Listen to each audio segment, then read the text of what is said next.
huduma huu. Wale ambao wamehitimu lakini hawakuwa hapa siku ya leo ni Ana Kemuma Ntabo, Martha Oyaro Obwogi, Karen Nyanchama Osinde, Gertrude Moogi Gisemba, Obadia Kibagendi Abuga, Jessica Bosiboli Omwancha na Damaris Osebe Monda. Hawa wamehitimu ingawa wako hapa, lakini vyeti vyao tutawapatia baadaye. Kwa hivyo tumeshukuru sana. Mungu awabariki na muendelee hii kazi. Hiki ni kikundi ambao ni special, ambao kinahitaji ujumbe wa wokovu, na nawaombea Mungu awasaidie. Tuombe pamoja. Our Father and our God in heaven, thank you for this special group that have trained today. They have now conversant with the Kenya Sign Language.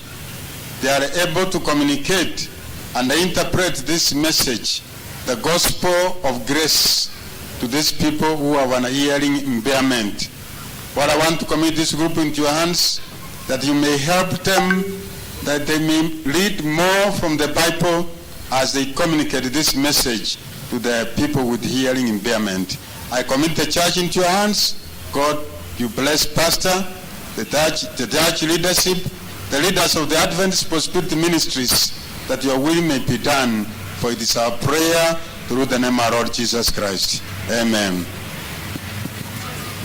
Thank you. Waweke mziki waondoke taratibu wakienda to the right, to the right, to the right then, the right.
Barikiwa.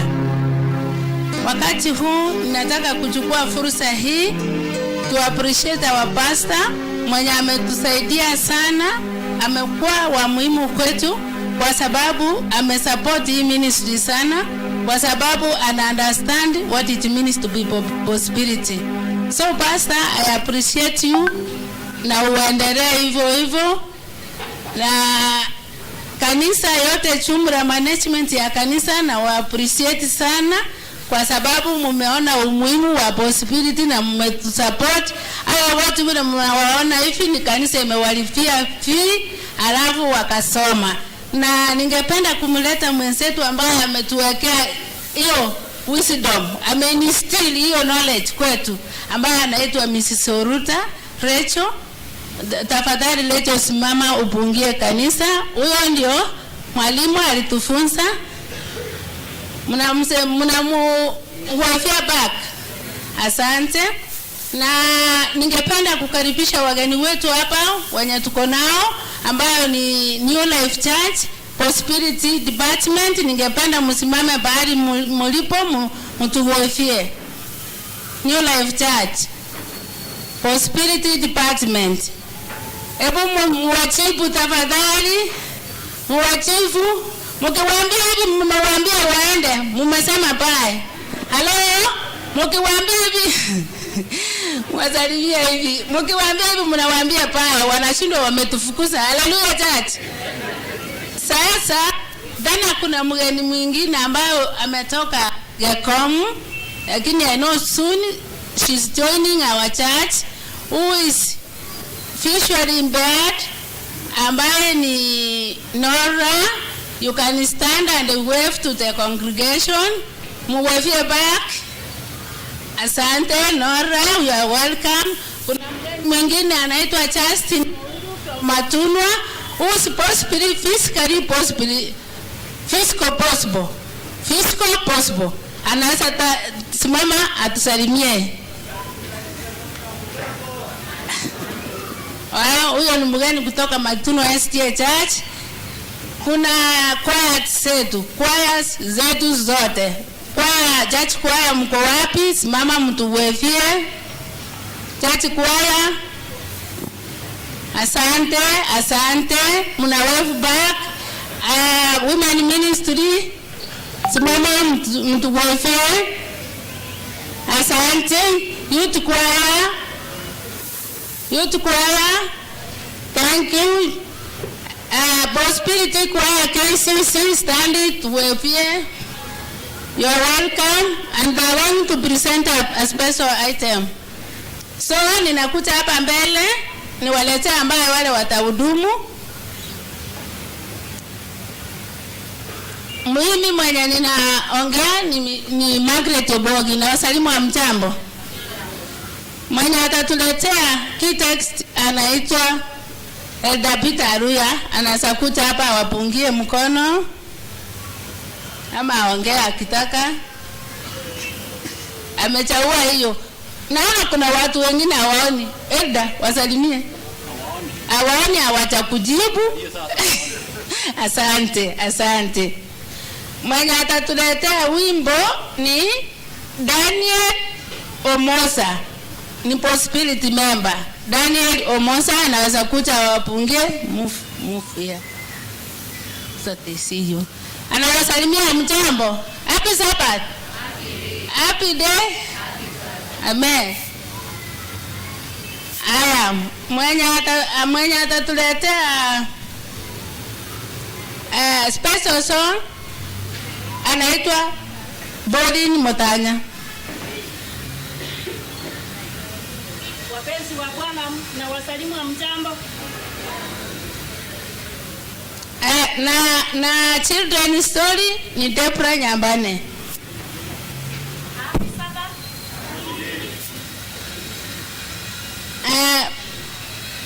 Pastor mwenye atafanya interpretation, sign language interpreter ni Rachel Oruta.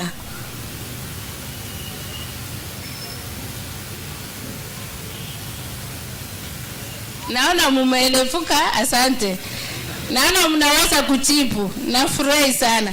Na mwenye atatuletea mkate wa mbinguni ni pastor wetu, Pastor Lamek Atika. Pastor, unawapungia wakati wako ukifika, utasimama na utaendelea. Pastor naye amewasalimu kwa sign language. Mjambo. Asante. Na service inaendelea.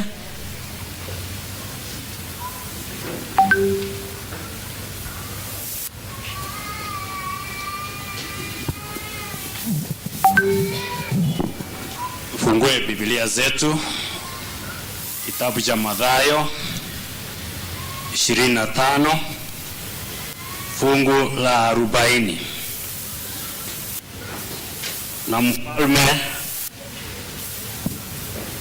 Na mfalme atajibu akiwaambia, amini nawaambia, kadiri mliyomtendea mmoja wapo wa hao ndugu zangu walio wadogo, mlinitendea mimi. Rudie tena. Na mfalme atajibu akiwaambia, amini nawaambia, kadiri mlivyomtendea mmoja wapo wa hao ndugu zangu walio wadogo, mlinitendea mimi. mnenaji atapanua somo hili.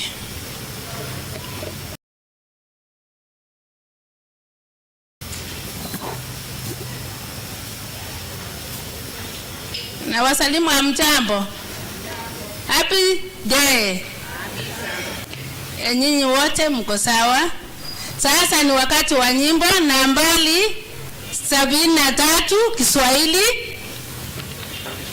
zote mbili na Kisii namba 136.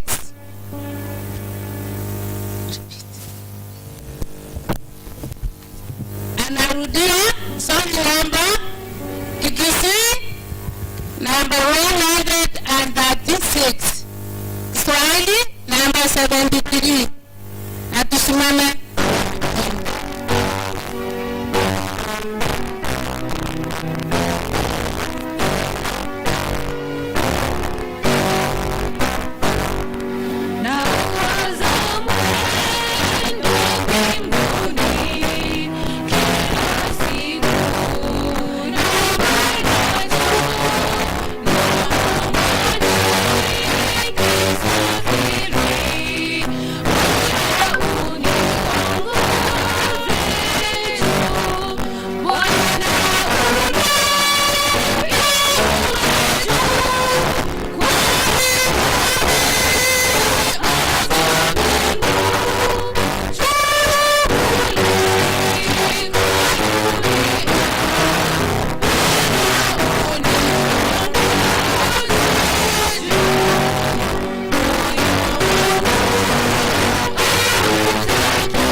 utuongoze.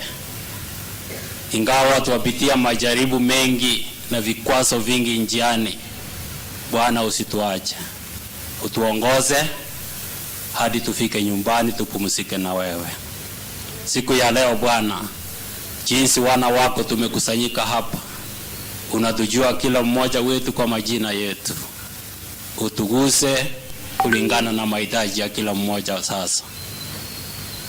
Utumishi wako ambao umeweka kando kwa utumishi saa hii, Bwana umutumie kulingana na mapenzi yako. Bwana uguse ulimi wake. Bwana umpe hekima na maarifa. Tusimuone Bwana, tukuone. Tusikie ujumbe kutoka kwako. Sasa tawala katika mkutano huu mkubwa na mikutano yote yako siku ya leo. Upewe sifa na utukufu kwa yote. Ndilo ombi letu katika jina la Kristo aliye mwokozi wetu. Amen.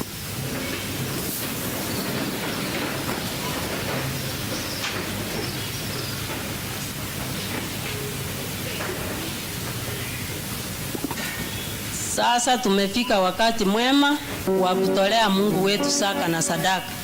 Kwa hivyo masemasi, ebu na msimame ili tupate ombi tusanye sadaka ya Mungu.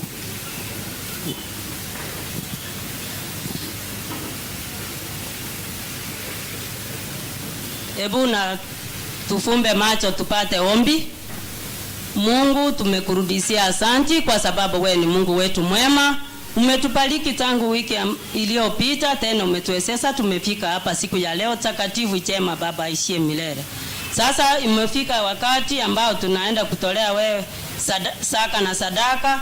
Ebu na tutoe kwa moyo mkujufu Baba wetu.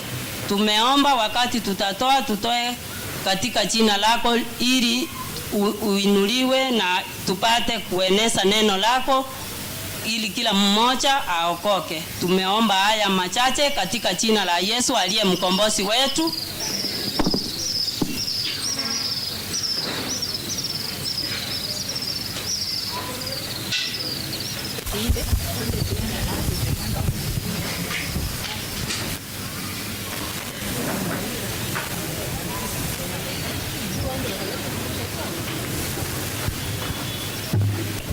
Tutafungua 95 Kiswahili,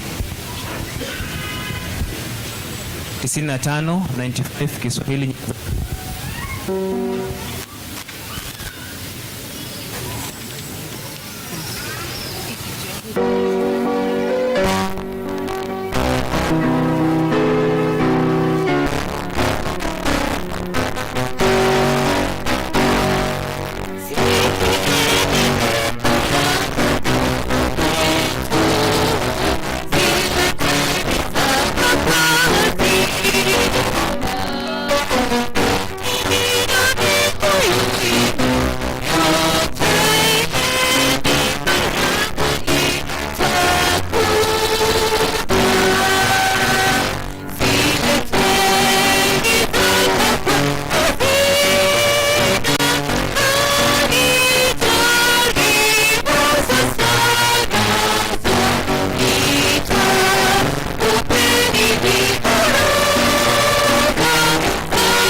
Sasa tumefika wakati mwema, tutaita special song kutoka kwa Prosperity ya Kisii Central Church.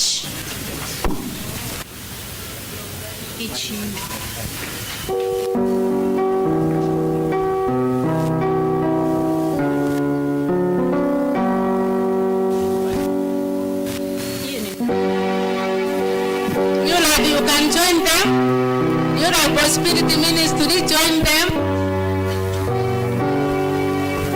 Wanyaraka.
Sabbath church.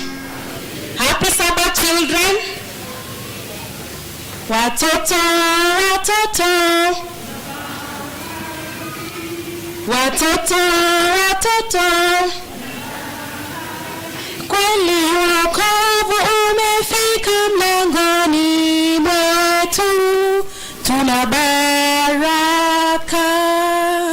Let's pray. Blessed Lord, we thank you for this Sabbath. We ask you that you may bless us as we listen to your word. In Jesus' name we pray. Amen. Now, children, today we want to learn about the little prince who was physically challenged. Kijana mdogo ambaye alikuwa anaishi kwa nyumba ya mfalme, aliyekuwa mtoto wa mfalme, aliyekuwa na ulemavu. Our story comes from the book of 2 Samuel, chapter 9, verse 1 to 13. As the teacher will read as you go through the lesson now or back at home. Once upon a time, in the land of Israel, there lived a king whose name was Saul. King Saul had a son, and from the lineage of King Saul, we had somebody called Jonathan. Jonathan had children, and one of his children was called Mephibosheth. One time, in the land of Israel, they used to fight so much with the Philistines. One moment, there was war, and in that war, people were fleeing from one place to another. Now, this son of Jonathan called Mephibosheth was staying in the palace. When war struck, when he was about 5 years old, his father was Jonathan, his grandfather, who was Saul, they all died in the war. When the nurse who was taking care of this young man, the young child called Mephibosheth, saw that, she was very, very scared. She started running with the boy so that when they start attacking the palace, they will not take the boy away. The boy was born well. While they were running and fleeing the war, the boy fell down. With a lot of anxiety, he caught an injury in his body. He could not walk anymore because of that falling down. And voila, he was called a child with a physical disability. Years passed. Years went on. It came to a time that David became king of Israel. When David became king of Israel, he remembered he had a lovely friend called Jonathan. And remember, Jonathan is the father to Mephibosheth. So David remembered, I had given my friend Jonathan a promise that I will remember his family, his household, and I will reward them or bless them. And David asked, is there anybody remaining in the house of Jonathan that I can show him my mercy? And everybody felt like nobody was remaining.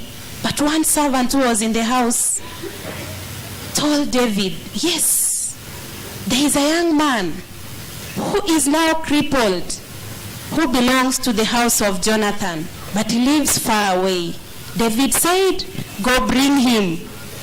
He was brought to the palace, and David kept the promise he gave to Jonathan, Mephibosheth's father, and gave them two things. Number one, he welcomed him to eat at the king's table. Number two, he restored and gave them the land that was taken from them. Those two things, they are not easy to be given or to come by. And everybody in that land was amazed by what David did, because he remembered the less fortunate.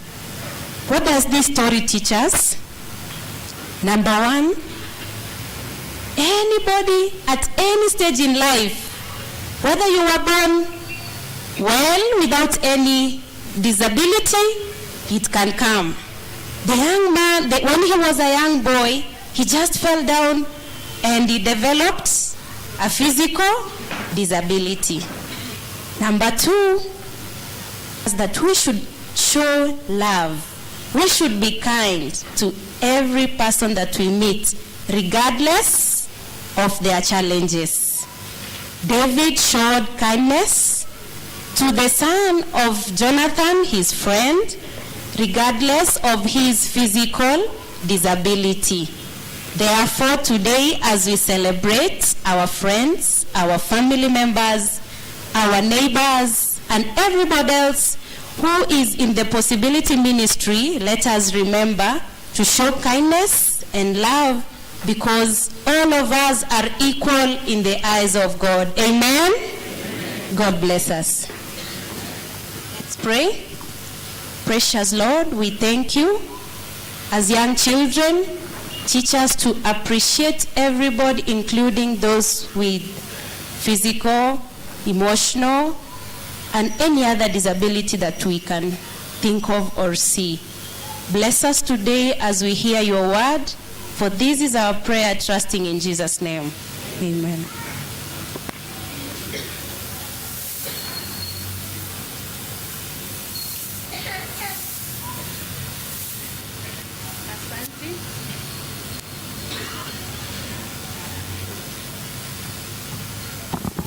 Asante kwa sababu ya hadithi nzuri. Wakati huu ni wakati tunaenda kupata mkate wa mbinguni, na nyinyi nyote, sisi zote tulizaa kubali pastor atuletee neno ambalo Mungu ametuandalia kupitia kwake. Pastor, wakati ni wako na umekaribishwa. Na dama ukuje hapa mbele translate Daniel.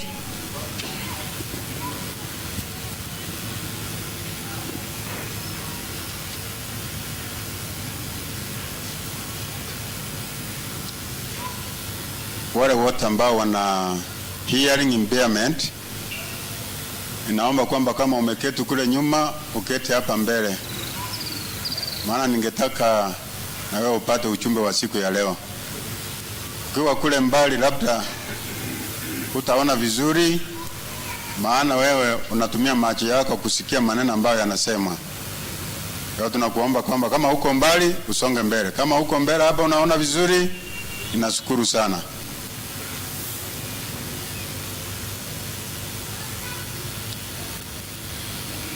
We are very fortunate in this church, Kisii Central Church, that we have this big group with us. Na ninashukuru kwamba kanisa mumewakaribisha, mumewakubali jinsi walivyo wote. Maana wote ni watoto wa Mungu.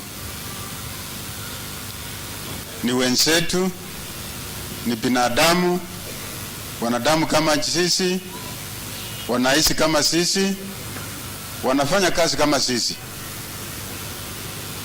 Ni hiyo tu kwamba hasikii na hawezi kuongea, lakini ni binadamu. Na sababu hiyo nashukuru kanisa sana kwa kuwakubali na kuweka hiki kikundi kiwa cha maana katika kanisa hili. Makanisa mengi ambayo tunaingia,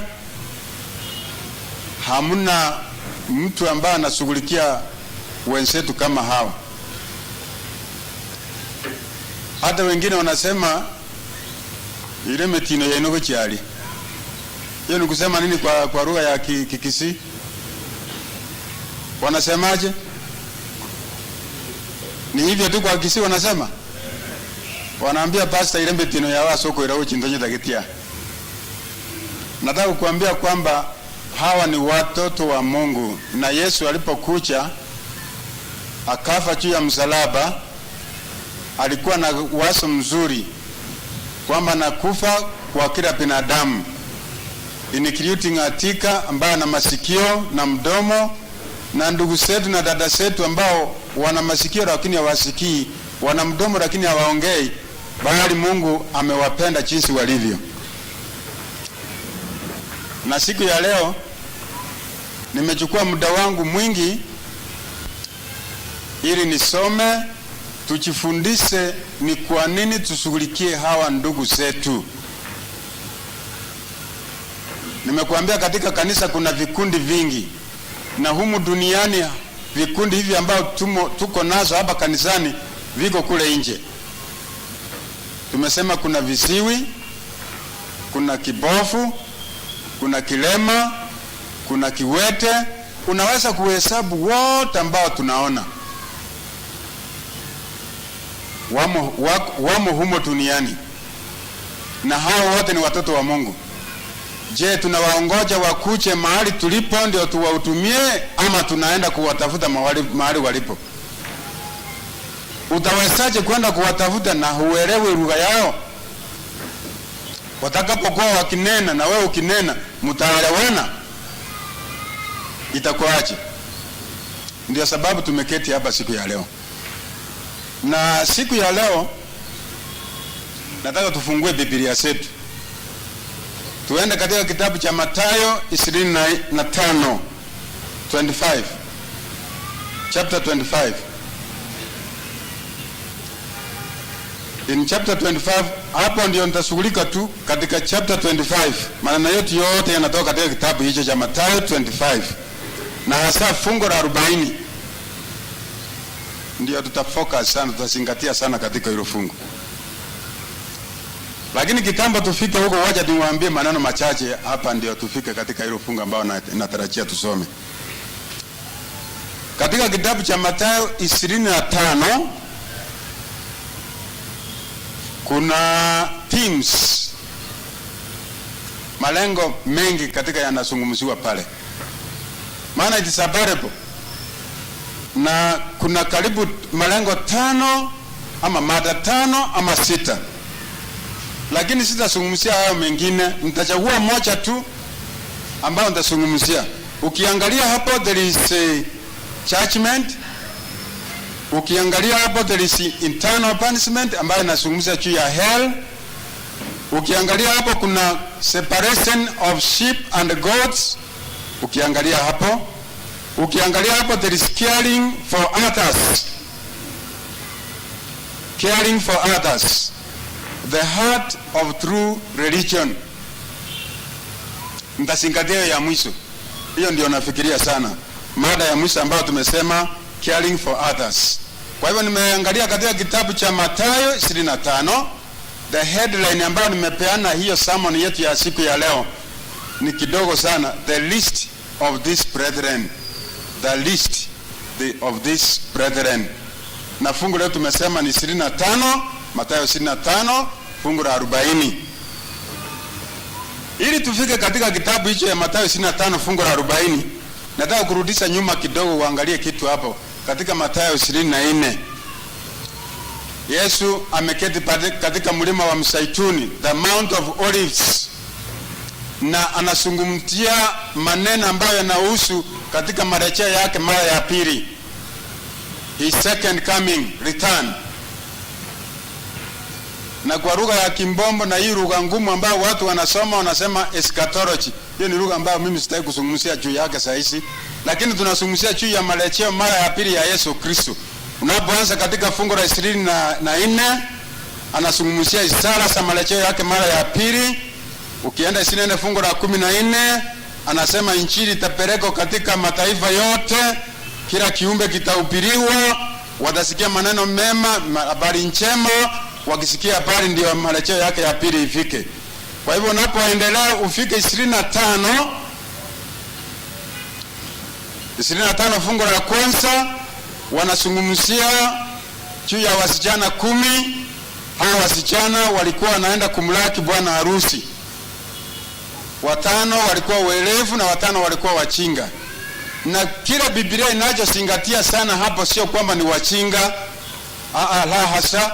Kila Biblia inazingatia ni kwamba they were not ready, they were not prepared to receive the master who was coming. That's what the Biblia is telling us. Unapotoka hapo ukielekea chini kidogo, unaona mtu ambaye anapeana talanta mkubwa katika fungu la 14 ukielekea chini, wanapewa talanta, na talanta kila mtu anapewa kulingana na vipaji ambao Mungu amebariki nazo. Na ni kizuri sana, maana anapotoka hapo kwa talanta ndiye anaingia katika fungu la 31 ambao tunataka kusoma. Kwa hiyo nataka unisikize vizuri hapo. He is giving out talents and each receives according to the blessings of God. Maana Yesu anataka watu wao wakifanya kitu fulani wanapomngojea arejee mara ya pili. Na kwa hivyo kila mtu anabarikiwa na mibaraka ya kipekee kwake. Na hizo mibaraka ambazo tumepata tunasitumia katika kuandaa wengi ili wapate kujiandaa kumngojea Yesu mara ya pili. Wengine wamepewa mibaraka ya kuwa matajiri. Wengine wamepewa mibaraka ya kuwa walimu. Wengine wamepewa mibaraka ya kuwa wanenaji wazuri. Kila mtu amepewa talanta kulingana na jinsi Mungu amembariki. Na Mungu anatarajia kwamba tutumike katika vibawa tumepewa, tuvitumike ili tuandae wengi wamlaki Yesu wetu, wawe tayari kumlaki Bwana wetu Yesu Kristo. To be prepared to receive our Lord Jesus Christ. Ndio sababu Yesu ametupa hizo mibaraka. Na anapofika 31 sasa anasema ninarejea na ufalme wangu. Awaambii sasa kila ambacho amewatendea, bali Yesu anaambia hao watu kila ambacho wamemtendea yeye Yesu kupitia kwa hao ambao ni maskini, ambao wanateseka, ambao hawajiwezi au wanajiweza lakini hawamjui Mungu. Ndicho anachozungumzia katika 31 hapo unapoangalia.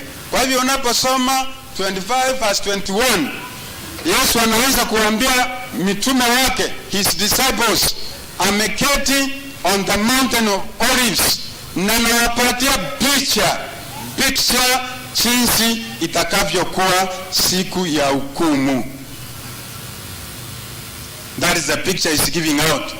When the nations will be gathered together before him, when the nations will be seated and will be divided into 2 classes. Anasema kutakuwa na madarasa mawili ama vikundi viwili, na kila kikundi kitahukumiwa na kupewa mibaraka kulingana na yale ambao wamemtendea Yesu au yale ambao wamepuuza kumtendea Yesu. Na Yesu atampata wapi? Yesu anawaambia yale ambao mtanitendea au mtapuuza kunitendea kupitia wale ambao ni masikini, wale ambao wanateseka, wale ambao wana mahitaji, wanahitaji pekee. Yale ambao utawatendea ndiyo itakuwa basis ya hukumu yetu siku hiyo ya mwisho. Kristo is not preaching now, but is presenting before men the great work that they have done for him, not the great work that Jesus has done for humanity. Nataka unielewe vizuri. Yale ambayo Yesu anazungumzia hapa sio yale yeye mwenyewe ametenda. Yeye tayari ameshatenda jambo lililo kuu, na lile ambayo ametenda, ametoka mbinguni, amechukua mwili wa binadamu, ameteseka, ametungikwa juu ya msalaba, amefariki, amefufuka siku ya 3, baada ya siku 3 amefufuka, amepaa mbinguni, na ametuahidi kwamba atarejea siku ya mwisho kutuchukua nyumbani. Amemaliza sehemu yake. Sasa sehemu imebaki ni yetu. Ndio Yesu anawaambia kwamba wale ambao watakuwa waaminifu kwangu, wale ambao wataitikia mwito wangu, kuna maneno mazuri ambayo watatenda, na ndio haya ambayo anazungumzia hapa. The Bible demonstrates that our actions are important in the day of judgment. Inatuambia vizuri kwamba yale ambayo tutatenda ni ya muhimu sana katika siku ya hukumu. Usichokafikiria kwamba haya ambayo ninatenda mimi mwenyewe ni mambo yangu. The basis ambayo Yesu anatumia kutuambia yale ambayo tunatenda ni ya muhimu yanaanzia kuanzia pale Agano la Kale. Katika kitabu cha Mika 6 fungu la 8 kuna maneno matatu ambayo yamo pale.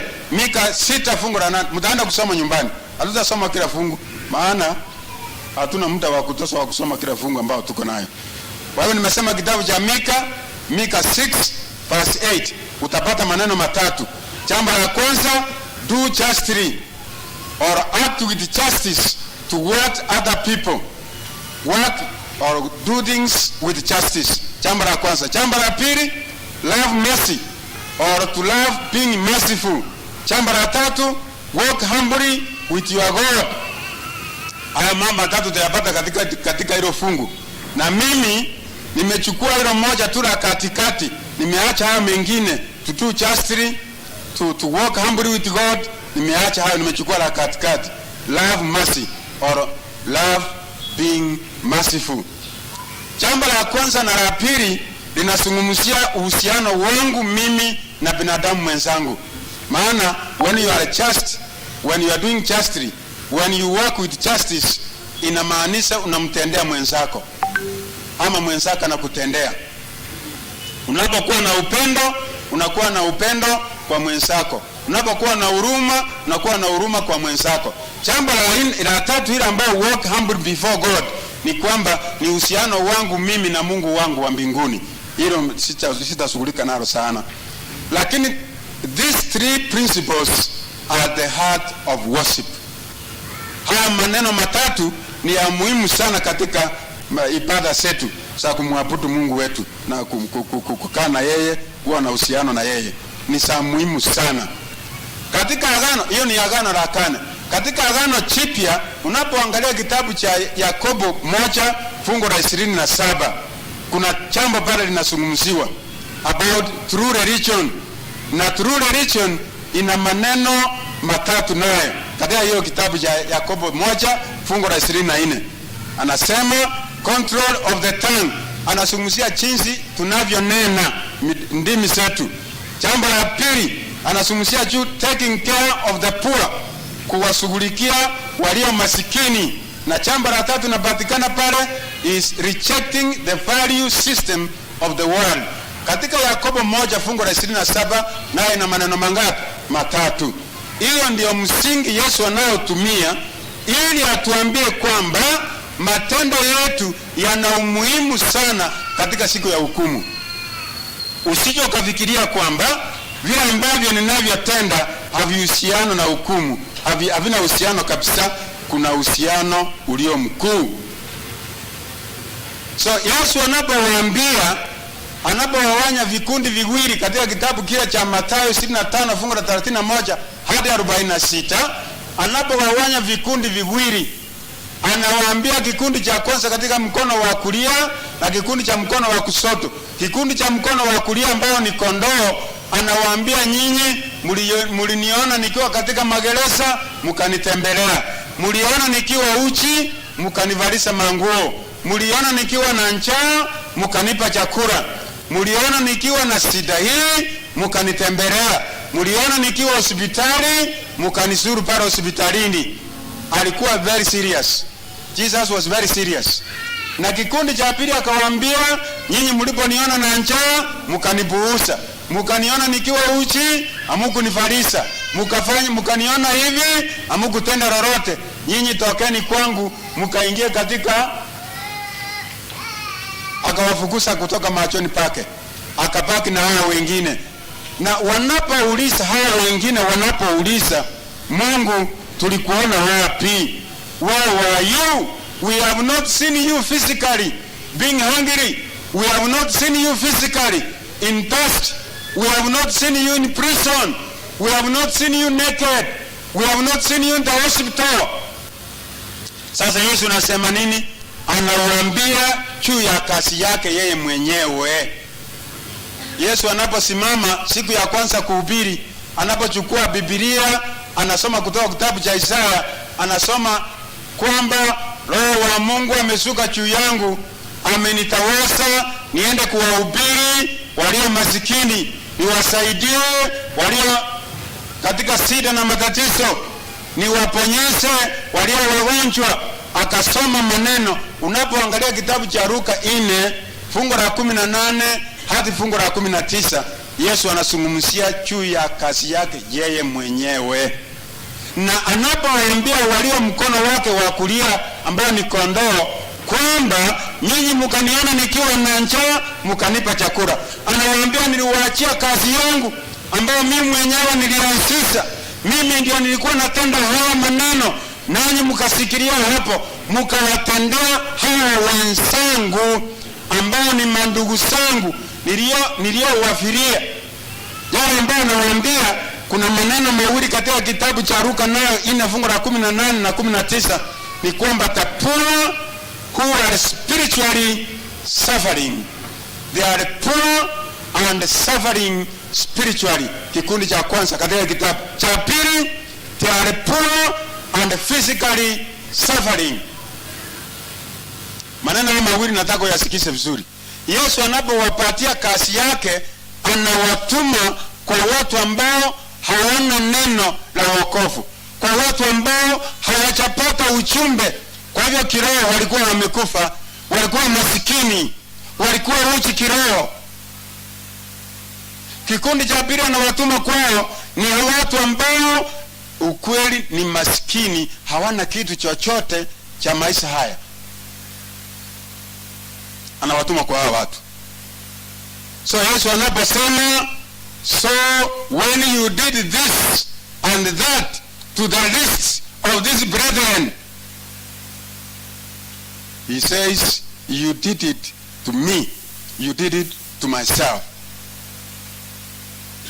Yesu anawaambia kwamba yale madogo ambao mliotenda, ambao mkawatendea hawa ambao hawakuwa wanachiweza, mlikuwa mnanitendea mimi mwenyewe. Basi kwa sababu ya wale mazuri mmetenda, nanyi ingia katika ufalme wa Baba yangu.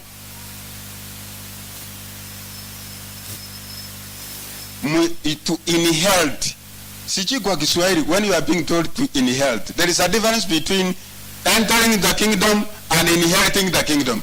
So what is the difference here? Entering ni kuingia, lakini inheriting ni kuchukua, kinakuwa chako.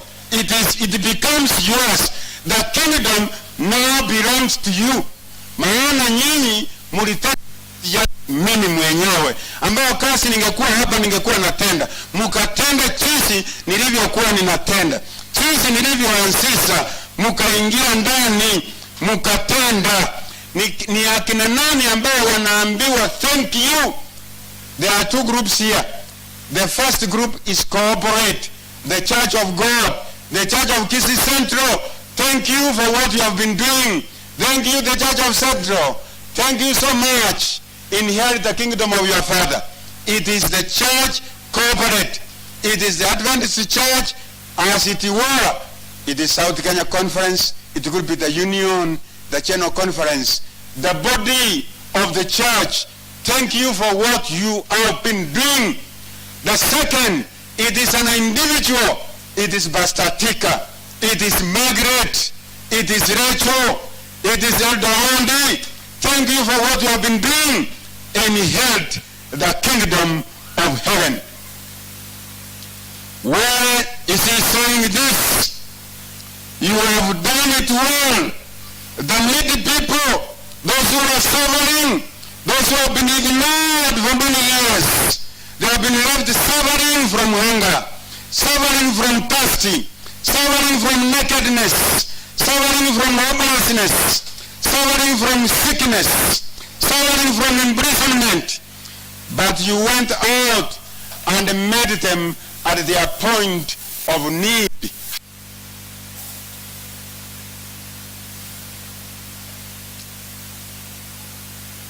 Tulipokuwa katika darasa la leseni asubuhi, I was listening very keenly and following as my teacher was teaching me very keenly. Na mmoja akasema, tukikaribisha hawa wageni ambao watu wachui and they are strangers, na siku hizi unajua dunia imekuwa ngumu, sitapatikana kwamba ni mikora umeingia kwa nyumba yangu na usiku ninapolala anikate singo atoke na kila kitu kwa nyumba yangu. Mimi sikusema kitu, nikanyamaza tu, nikamwangalia huyu kuna macho yote, nikatoa macho kumwangalia. The Bible was not talking about you welcoming the stranger who has come to your house. The Bible was saying you go to them. Uende ukawasuru wale ambao ni watenda dhambi, usicho kawaongoja kwamba wakuje kwako. They will not come. Yule mtu amelazwa hospitali atakuja kwa mlango yako siku gani akuje kupisa mlango msaidie na hako hospitali? Anawezekana? Yule mtu wako Magereza huko ng'ambo amefungwa prison atakuja lini kwa mlango yako apise umsaidie? The Bible is talking about going out, reaching them to wherever they are. Wala in prison, wala wapi, watembelee. Ninakuuliza, kuna kikundi ambacho kimeketi hapa ambao dada Lecha anasaidia kuwazungumzia. Unawangoja wakuje kwako ndio ukuje kuwazungumzia? When will they come to your house? Watakuja siku gani? Nataka unijibu. Nani anijibu? When will they come to your house? You will wait and wait and wait and wait and wait and wait and wait. But you will take the initiative, looking for them. You take the initiative, searching for them. You will always find them, and they are so welcoming. They are so good. They are so kind. You will discover that. Ndio sababu pastor alipofikiria akaita kamati, wakaketi chini, wakasema tunataka kutrain Kenya Sign Language Interpreters. Ndio sababu pastor aliketi chini. Maana anajua yeye mwenyewe haelewi hiyo lugha. Lazima awe na mtu anaelewa hiyo lugha. Wakienda visitation, pastor atachukua huyu, waende kutembelea huyu ambaye anahitaji lake kipekee. Wanapomsuru kwake mahali anamoishi, itakuwa jambo la maana kuu sana. Ndio sababu akaanzisha hiyo, na ninawaona hapa. So Mungu ametupa vibao mbalimbali, ametupa kazi. Kuna wengine hapa tunafanya kazi, kuna wengine hapa tunafanya biashara, kuna wengine hapa tuna kazi mbalimbali, ili tupate mapato ya tukirimia mahitaji yetu sisi wenyewe, tupate mapato ya kirimia wale ambao wanatutegemea. Labda ni watoto wako, labda ni msasi wako, labda ni nani. Mtu wa tatu, Mungu amekupa kipawa cha kufanya kazi na kupata hizo hela, ni kwamba umsaidie asiyejiweza katika jamii. Na usije ukaongoja kwamba atakuja kwako, hata kuja hata siku moja. Katika kitabu cha Waibrania fungu la 1 hadi la 3, ukisoma hapo Mungu anatuambia tusichoke kutenda yaliyo mema, tuwatafute mahali walipo tukawatendea yaliyo mema.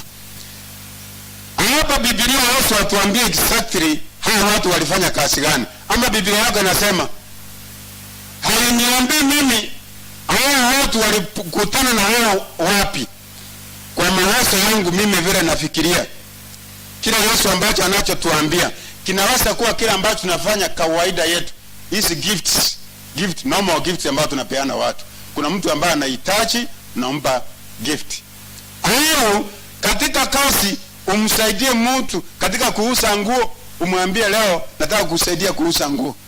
Au ukamsaidia mtendakazi fulani ambaye ni mwenzako, ama ni mgeni, ama hajui kulima vizuri, ukaenda ukamsaidia katika shamba la ukulima, ukamwonyesha jinsi anavyolima. Au ukaenda magerezani ukamtembelea pale. Inawezekana kwa njia moja au nyingine, but what I'm saying ni kwamba Yesu anatuambia tutende jambo, maana hii ndiyo kazi yake. Jambo la pili ambalo tunapata katika hiyo kitabu ya Mathayo 25 fungu la 40, jambo la pili tunapata hapo ni kwamba go to them those that are in need. There could be spiritual need or a physical need. Go to them. Don't wait for them to come to you. Maana Yesu anasema mliwaona mkawakuta wakiwa na hitaji mkawasaidia. Hawakuja kwake kumtafuta, waliwatafuta. Kwa hivyo anatuambia tuende tuwatafute. There are many people that Jesus died for. He gave his precious life to establish a church that is capable of caring for the sorrowful, for the tempted souls. Ndio maana kanisa iko hapa. Ndio maana tuko hapa kama kanisa. Tunaweza kuonekana masikini jinsi tulivyo. Hatuna vitu vingi. lakini tunaweza kutenda maneno yaliyo makuu katika homes, nyumbani mwa watu, au kusaidia katika jamii mahali popote, au hata hapa kanisani tusaidie hao watu. Tunapowasaidia, our acts goes beyond and they reach eternity. Maana hukumu ya Bwana wetu Yesu Kristo itakapofika, maana yeye tayari amemaliza sehemu yake, atakuuliza nilikupa kipawa, I give you a talent, uliitumia namna gani? Ni jinsi gani uliyotumia? Are your acts far reaching as eternity, ama ni sahaba duniani tu na sinaishia hapa? Those who minister to others will be ministered unto by the chief shepherd. Those who minister to others, wale ambao tumechukua jukumu la kuhudumia wengine, nasi tutahudumiwa na yule ambaye atanihudumia is the chief shepherd, and the chief shepherd is my Lord Jesus Christ. He will take up the initiative himself and he will serve me, and that's what he has promised. It is very true. Wale ambao tunamhudumia, sisi wenyewe hatutakuwa na hitaji, maana tutakunywa maji kutoka kisima kilio hai. Maana tutaishi, tutakula chakula kutoka na kisima kilicho hai, huyu ambaye ni Bwana wetu Yesu Kristo. We will be satisfied.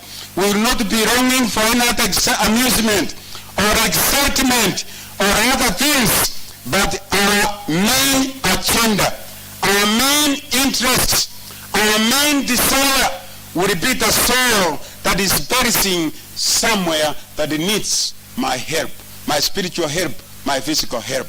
That will be our interest, our major interest. Maana sisi wenyewe tutakuwa tumehudumiwa na Mungu wetu.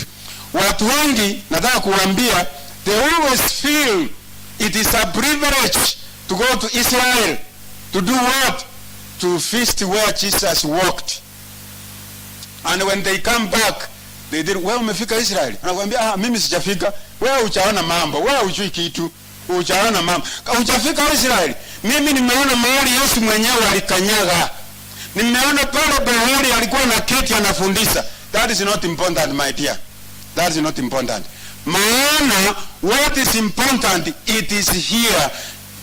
The footsteps of Jesus are seen in the needy. The footsteps of Jesus will be seen in those who are in the hospital. The footsteps of Jesus are seen in those who are in the imprisonment. Wako prison huko ngambo. Ndio tunaona the footsteps of Jesus. Unapojitolea, the privilege that I have today is to serve my fellow human being. That is the privilege I have.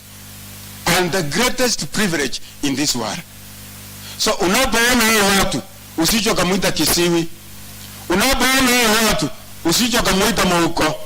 Unapoona hao watu, usicho kumuita Kerema. Unapoona hao watu, wakubali jinsi walivyo, maana hao ni watoto wa nani?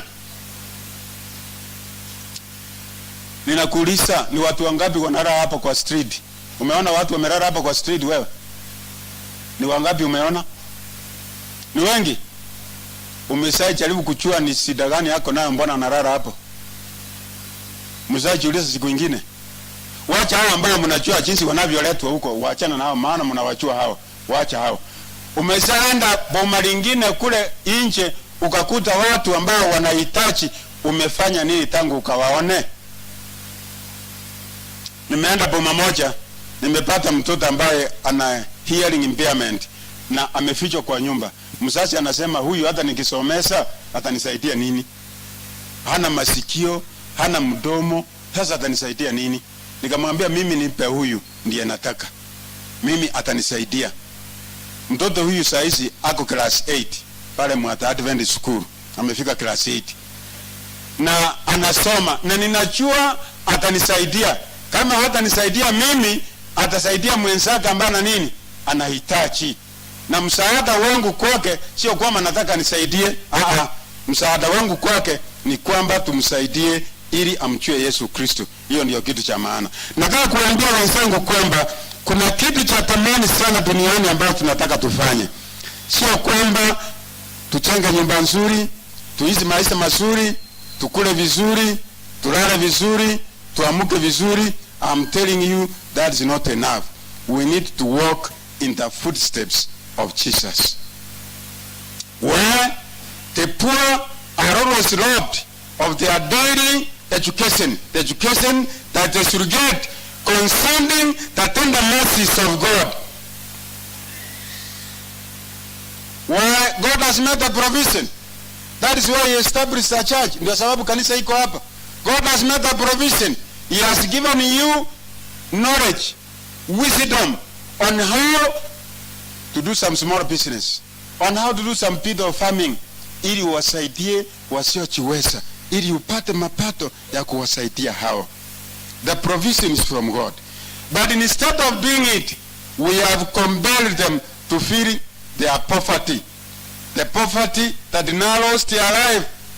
We have compelled them to be often tempted to become envious, jealousy, full of evil in their eyes.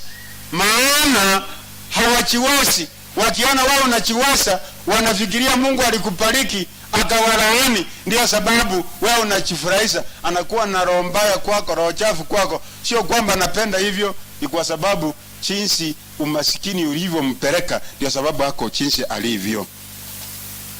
I want to ask you a question. When Jesus comes the second time, will he have found you somewhere? And where is that somewhere? Giving out or doing what he did, walking in his footsteps. Walking in his footsteps. Jambo la tatu katika ile fungu la 40 ambayo mimi naona ni kwamba God says good works should accompany your faith. Good works must accompany your faith. Kwa nini? In John 15 verse 12, Yohana 15 fungu la 12 anasema love one another. Macho makali sana. 15 verse 12 anasemaje? Anasema kwa Kiswahili, kwa Kiingereza, kwa Kisii, any language, hata doro kama iko hiyo yote ni it is my commandment that you love one another as I have loved you. So anatuambia nini? He says that you as a member, you that has accepted Jesus Christ, love your neighbor as you love yourself. Anatuambia hivi, love the world as I have loved it. How did God love the world? In John 3:16 inasemaje? For God so loved that he gave. That is the way he has loved the world. Hakuipenda na kuketi pale mbinguni na kukaa na kunyamaza. Akapenda ulimwengu ili akamtoa mwana wake wa pekee, na mwana wake amefanya nini? Amechukua nafasi yako, amechukua nafasi yangu, amekuwa dhambi kwa ajili yangu, ili ninapomwamini mimi na wewe tusije tukafanya nini? Sio hapo peke yake. Katika ile barua ya Yohana ya kwanza, Barati mlango 3 fungu la kwanza, behold what manner of love that God has bestowed upon us, that we should be called sons and daughters of who? So yani kwamba wewe ni mzuri sana, unashinda kisiwi, unashinda huyu ambaye hasikii. Wewe ni mzuri sana, ndio Mungu alipenda, anachukia huyu, anampaua huyu, anamtupa huko kando. Si ni ukweli? Ama yule ambaye ni kipofu Mungu ampendi, ama yule ambaye ni kiwete ama ni kilema Mungu ampendi, ama iko namna gani? Is that true? Inasema hivi, if we love the world as God has loved it, then for us his mission is accomplished. We are fitted for heaven, for we have heaven in our hearts. For God shall render to every man according to his or our works. Ikiwa tutapenda ulimwengu jinsi Mungu alivyoupenda, basi sisi kazi yetu tumefanya nini? Na ikiwa utapenda ndugu yako ama dada yako, don't you think utamwonyesha njia ya kwenda mbinguni? That is what is saying here. In the great judgment day, those who have not worked for Christ who have drifted around thinking of themselves, caring for themselves, will be blessed by the church of the whole earth with those who did evil. Hiyo siku itakapowasili, sisi wengine wote ambao tumekataa kutenda yaliyo mema, it is very evident that sisi wote tutawekwa katika kikundi cha wale watu. Hatutakuwa na lingine mzuri, bali sisi tutaingia huko na tutasaliwa huko, tutaishi huko, maana upendo wa Mungu haumo ndani yetu. Maana upendo wa Mungu haumo ndani yetu. The love of Christ binds together the members of his family. And whenever that the love is made manifest, there the divine relationship is revealed. Why in 1 John chapter 4 verse 7, asiyempenda Mungu ajui nani? Ajui Mungu. Maana Mungu ni nini? That is what is telling us actually here. Ndiyo nalo tuzungumzia. So anatuambia hivi kwamba by the divine spirit, the influence of the Holy Spirit should influence our hearts, that we may become a blessing to those who are our neighbors. That we may become a blessing to our neighbors. That we may become a blessing to our friends. That we may become a blessing to the people with physical challenges. That we may become a blessing to the people with physical.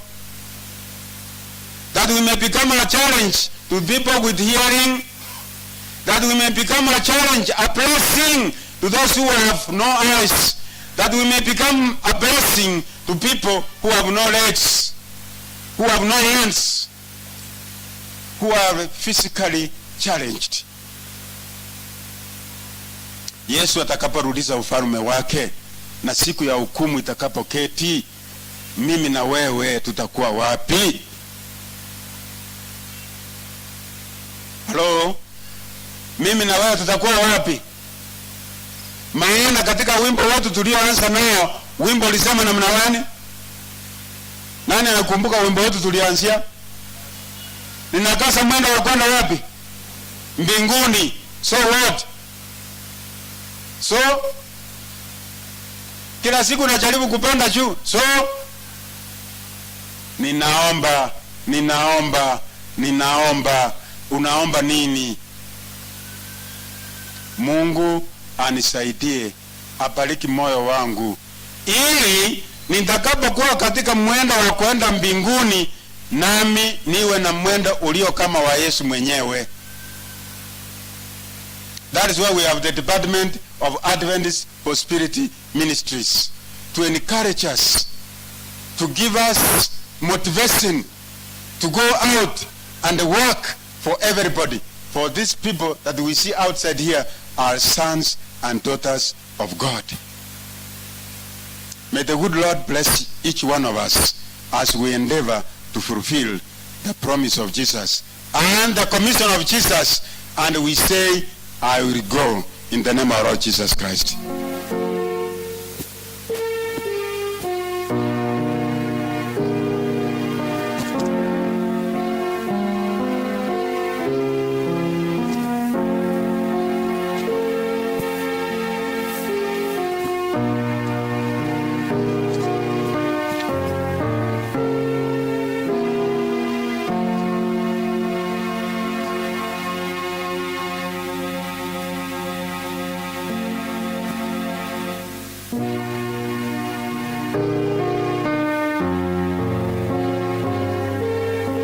Choristers, tafadhali tusaidie kwa huo wimbo. Nambari 73. Na kabla tujaanza, pastor aongee kitu. Kabla ya kusimama na choristers, pia asubuhi ya leo tumekuwa na ubatizo, na tulibatiza our sons Ericha Mogunde and Ericha Marube. Unfortunately, Ericha Marube lost the father. It was sudden death, kwa hivyo ameenda kushughulikia hiyo, lakini alibatizwa. Kwa hivyo namwalika Elicha Mugunde asimame hapa mbele so that we can receive him officially to be one of us. Waraka Choristers, tukiendelea kusimama hapa, namwalika Elicha Mugunde ikiwezekana asindikizwe na Dr. Florence Nyarichi ambaye ni bibi yake, so that we can receive them officially. Tangazo lingine ni ya kwamba one of us, Gladys Nyarinda of Industrial Church, na yeye amempoteza mama msasi, akiendelea